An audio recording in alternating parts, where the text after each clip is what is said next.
Je les ai convaincus, comment Florent Pagny a tout fait pour protéger l'intimité de son couple avec Vanessa Paradis. Dans la biographie Pagny, Une vie en chanson, publiée le 13 novembre 2024 aux éditions Hugo Doc, Valérie Alamo évoque l'histoire d'amour entre le chanteur et Vanessa Paradis. Une relation que Florent Pagny a dû protéger des regards indiscrets. Télé Loisirs, qui a pu lire l'ouvrage, vous en parle. Avant de rencontrer son épouse Azucena Kamano, Florent Pagny avait déjà vécu quelques histoires d'amour marquants. Aussi, à l'âge de 27 ans, le musicien est tombé amoureux de Vanessa Paradis, avec qui il est resté en couple durant 3 années. Mais comme pour la plupart des idylles de vedettes, protéger l'intimité de leur histoire n'était pas une mince affaire.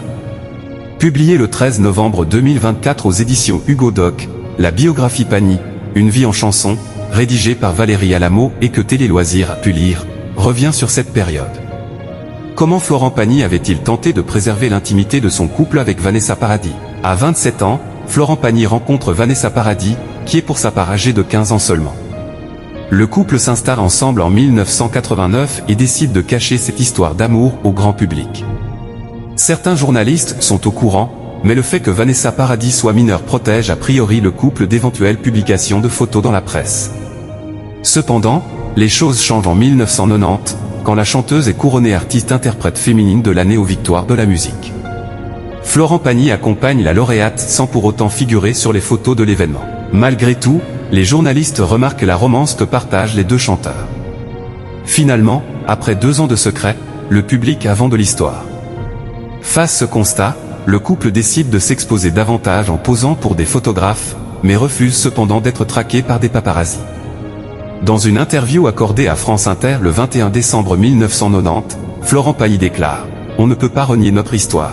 Ce n'est pas une histoire de cul, mais on n'a pas envie de communiquer autour de ça.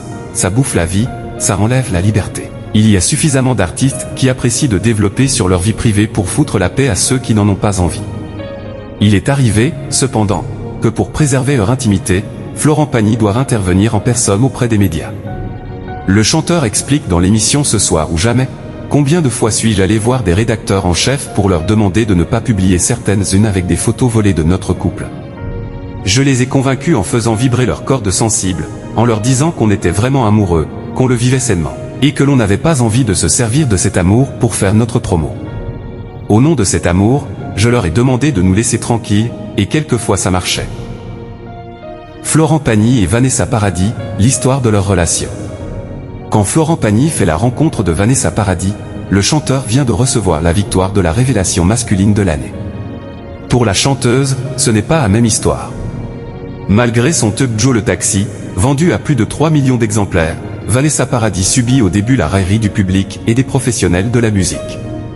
Cette mauvaise passe n'empêche pas Florent Pagny de soutenir la chanteuse et de la prendre sous son aile. En peu de temps, les deux musiciens tombent amoureux et s'installent ensemble. Durant leur relation, la carrière de Vanessa Paradis prend cependant un autre tournant. La chanteuse est sur la pente ascendante de la célébrité, contrairement à son amoureux. Finalement, en 1991, les deux artistes décident de suivre des chemins différents et se séparent. En 2022, quand Florent Pagny révèle être atteint d'un cancer du poumon, Vanessa Paradis reprend contact. Dans une interview accordée à Paris Match en décembre 2023, le chanteur confie à ce sujet « Ça l'a fait plaisir. C'est normal que tu t'inquiètes de ce qui arrive à quelqu'un avec qui tu as passé 3 ans de ta vie.